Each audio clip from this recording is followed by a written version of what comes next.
kita harus belajar bilang tidak pada hal-hal yang gak sejalan dengan tujuan kita.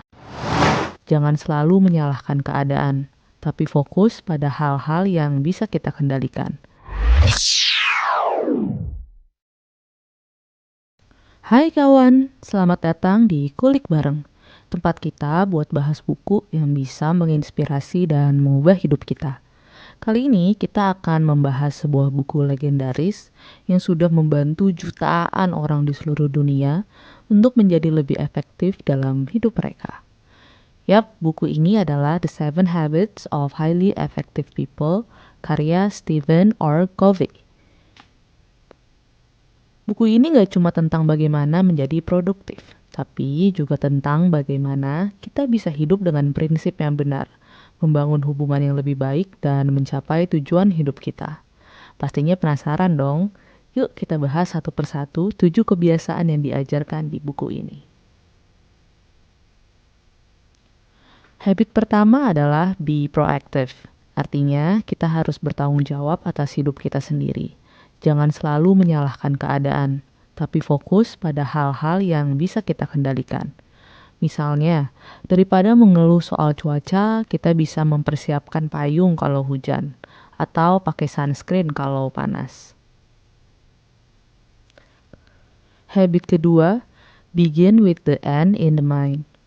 Mengajarkan kita untuk punya visi yang jelas tentang tujuan hidup kita. Apa sih yang sebenarnya ingin kita capai? Bayangkan kalau hidup kita seperti sebuah perjalanan. Kita harus tahu dulu tujuan akhirnya. Baru deh kita bisa bikin rencana untuk mencapainya. Jadi kita harus mulai dengan memikirkan tujuan akhir dari semua usaha yang ingin kita lakukan. Lanjut ke habit ketiga. Put first things first. Ini tentang prioritas.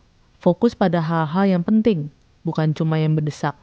Stephen Covey bilang kita harus belajar bilang tidak pada hal-hal yang gak sejalan dengan tujuan kita.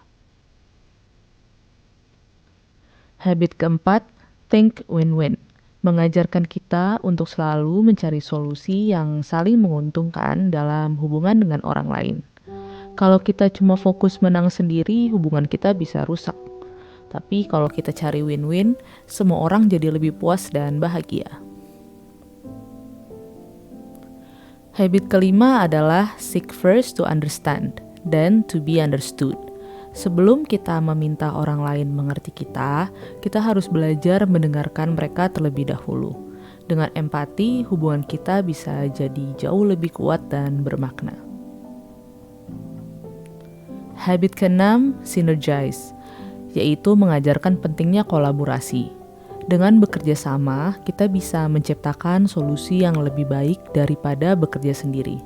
Jadi, ayo belajar menghargai perbedaan dan memanfaatkan kekuatan tim. Dan yang terakhir, habit ketujuh, sharpen the saw. Ini tentang menjaga keseimbangan antara tubuh, pikiran, hati, dan jiwa kita. Jangan lupa untuk beristirahat, belajar hal baru, menjaga hubungan, dan merenung agar kita bisa selalu memberikan yang terbaik. Jadi itulah 7 kebiasaan dari buku The 7 Habits of Highly Effective People.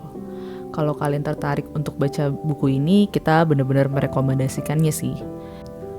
Akhir kata, terima kasih sudah menyimak video ini ya.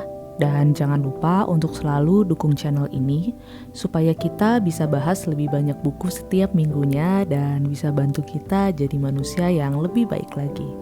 Sampai ketemu di video berikutnya teman-teman. Stay kind, content, and healthy. Dan selalu ingat untuk pelan-pelan mengaplikasikan 7 kebiasaan ala buku Stephen Covey ini. Yang mudah-mudahan bisa membuat kita menjadi manusia yang lebih baik dan efektif. Bye!